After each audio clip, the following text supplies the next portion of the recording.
Assalamualaikum warahmatullahi wabarakatuh.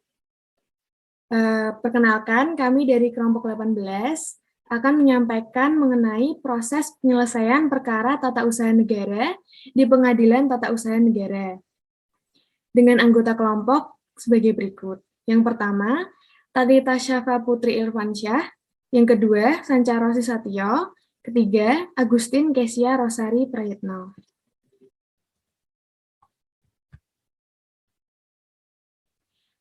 Sebelum membahas mengenai tata cara peradilannya, alangkah lebih baiknya jika kita membahas dulu dasarnya, yaitu apa itu peradilan tata usaha negara.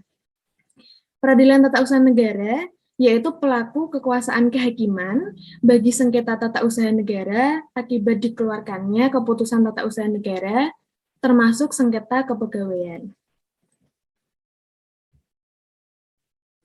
Badan yang menjalankannya yaitu ada dua. Yang pertama, Pengadilan Negeri Tata Usaha Negara. Namanya Pengadilan Negeri, yang itu menangani pada tingkat pertama.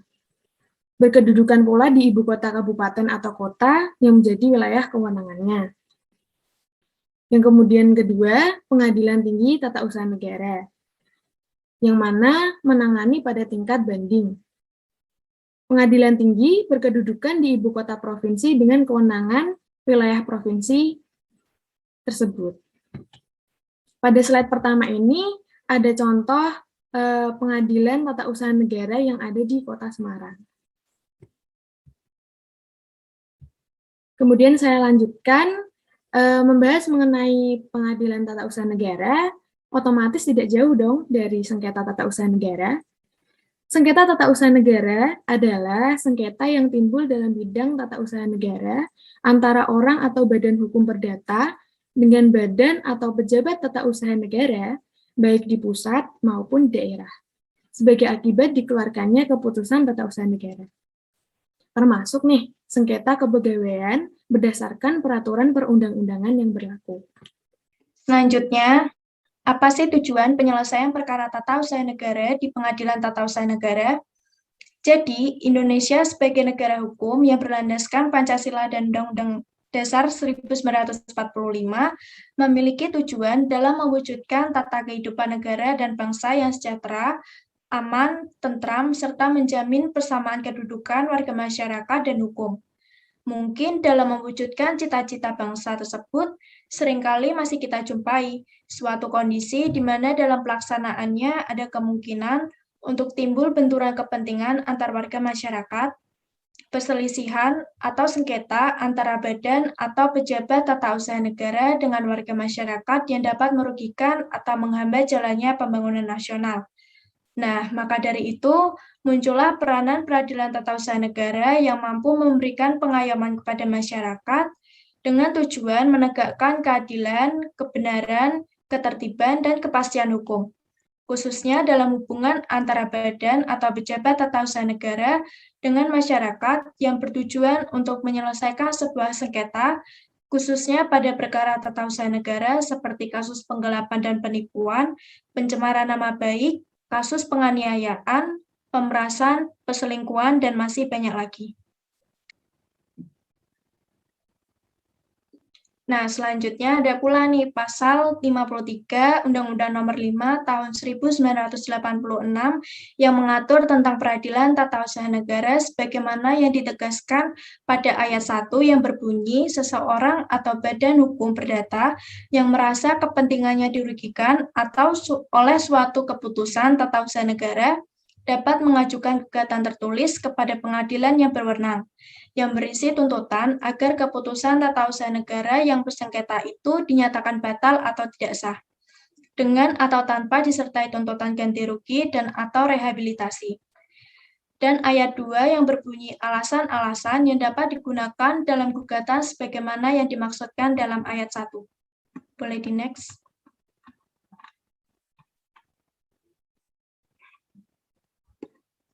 Kemudian ada batasan peran para pihak yang berperkara dalam peradilan tata usaha negara, baik yang dapat berperkara di pengadilan tata usaha negara, juga memiliki batasan-batasan terhadap para pihak yang berperkara.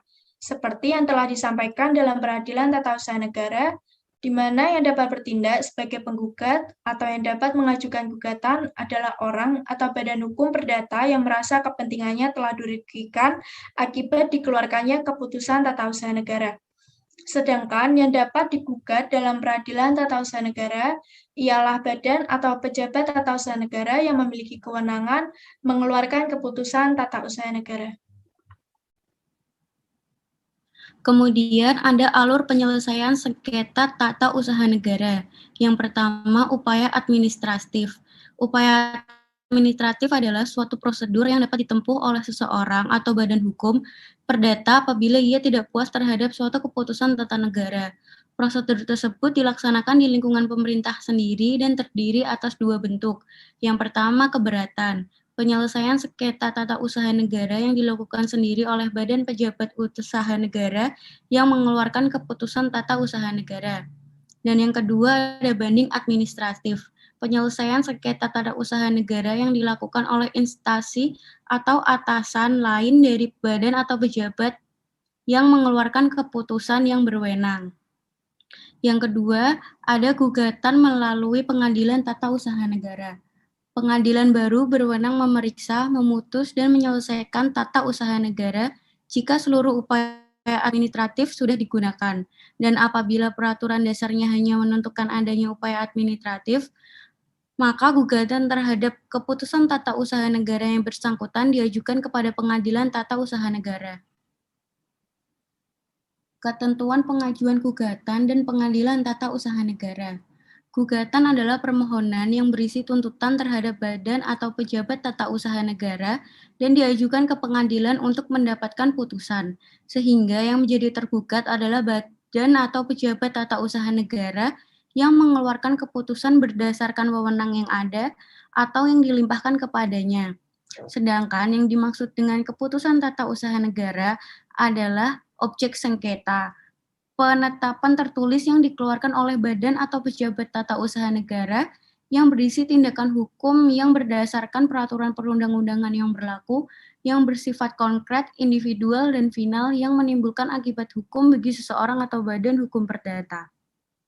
Kemudian yang tidak termasuk ke dalam kategori keputusan tata usaha negara dalam UU nomor 5 tahun 1986 beserta perubahannya adalah yang pertama, keputusan tata usaha negara yang merupakan perbuatan hukum perdata.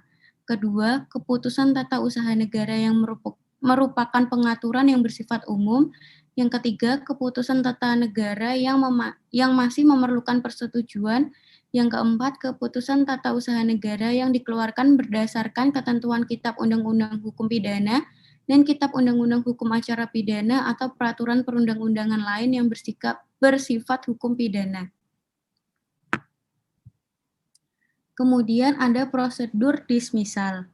Setelah diajukan gugatan, maka akan dilakukan pemeriksaan dismisal atau rapat permusyawaratan. Dalam rapat permusyawaratan ini, ketua pengadilan berwenang memutuskan dengan suatu penetapan yang dilengkapi dengan pertimbangan-pertimbangan bahwa gugatan yang diajukan itu dinyatakan tidak diterima atau tidak berdasar kepada 1. Pokok gugatan tersebut nyata-nyata tidak termasuk dalam wewenang keadilan. Yang kedua, syarat gugatan tidak dipenuhi oleh penggugat sekalipun ia telah diberi tahu dan diperingatkan. Yang ketiga, gugatan tersebut tidak didasarkan pada alasan yang layak. Yang keempat, apa yang dituntut dalam gugatan sebenarnya sudah terpenuhi oleh keputusan tata usaha negara yang digugat. Dan yang kelima, ada gugatan diajukan sebelum waktunya atau telah lewat waktunya.